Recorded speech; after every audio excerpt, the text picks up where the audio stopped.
উপস্থিত থাকছেন শ্রী কল্যাণপুর কৃষি মহকুমার কমিটির চেয়ারম্যান শ্রী শঙ্কর ছেলের হাতে মিনি পাওয়ার টিলার তুলে দিচ্ছেন। পাওয়ার টিলার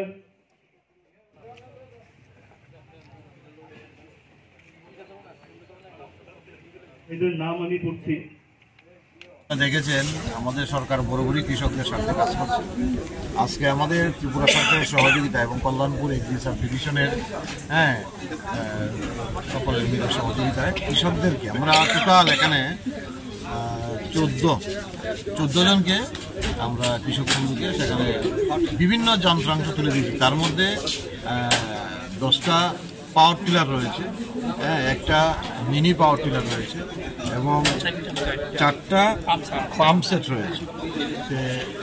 এটা আমরা বিশেষ করে আমাদের সরকার আসার পর থেকে প্রত্যেকটা সময়ভাবে কন্টিনিউ কৃষকদের সহযোগিতা করবে।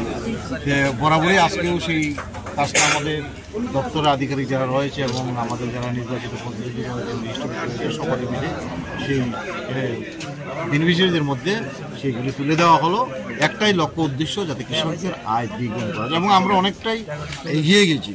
এই জায়গায় বলবো কিছুদিন পরে আরও অনেক জিনিস রয়েছে, সেগুলি আমরা ধাপে ধাপে বন্টন করব। পরিষ্কার বার্তা, কৃষকদের নিয়েই আমাদের সরকারের ভাবনা। যেহেতু আমরা কৃষি নির্ভরশীল এবং কৃষি প্রায় 70% অর্থনীতি আমাদের কৃষক থেকে আসে, কাজেই সেই কৃষকদের নিয়েই আমাদের কাজ।